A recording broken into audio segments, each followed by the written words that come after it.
Hi everybody. What I'm going to do today is to reread the first part of Jack and the Baked Beanstalk. So this session is maybe for people who didn't come to our live lesson yesterday when we did the comprehension, or maybe you just want to listen to the start of it again. It will be very useful to do that because we're going to use the story in our writing today. So I've got a real copy here and I will show the pages on the screen as well so you can see.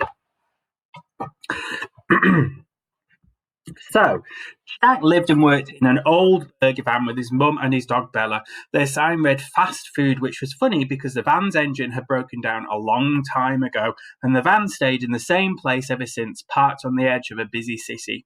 Jack and his mum didn't really mind. They were proud of their little cafe. They kept the place clean, served tasty food, and always had plenty of happy customers. And here is a picture of their burger van. So, one winter, the city council decided to build a huge flyover so that more people could get to work even faster. The road where Jack's cafe stood was to be closed, and soon construction began. At first, things didn't seem very different. Jack and his mum were kept busy, feeding the builders eggs and sausages, burgers and chips, and lots of cups of tea. When the flyover was finally complete, they were sad to wave goodbye to them. And there is a picture of the flyover, not complete yet, and below is the fast food van. So all day long, traffic sped overhead as people hurried in and out of the city on the new flyover. Now they had such a fast way to travel, no one stopped to visit the old burger van anymore. The new road had swept the customers away. Soon Jack and his mum were down to their last few pennies. Go to the shops and buy some milk and coffee beans, Jack. Everybody likes a good cup of coffee, said Mum, putting on a brave face.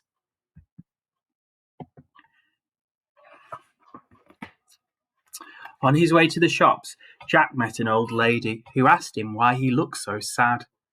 Jack explained about the flyover in his burger van. I think I can help you, said the old man thoughtfully. Forget the coffee beans. These are magic beans. I wouldn't normally sell them, but you seem like a boy who would know their true worth.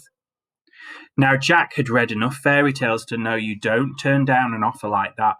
Also, baked beans were his favourite food in the whole world, so he couldn't resist tasting some magic ones. Thanking the man, Jack exchanged his last pennies for the beans and ran home. And there is Jack. Beautiful picture that of the old man giving him the magical beans. You did what? Shouted his mother when Jack showed her the beans. But Mum, they're magic baked beans. The old man promised, argued Jack, realising how silly he sounded. Furious, his mum threw the can out of the window and sent Jack straight to bed without any supper.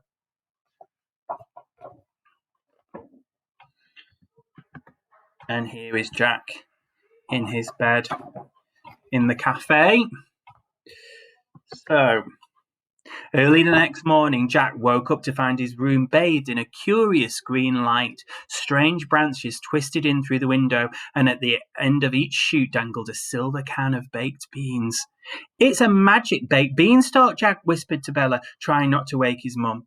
If I remember rightly, there should be heaps of treasure at the top. After hurriedly eating a breakfast of the best baked beans Jack had ever tasted, he crept outside.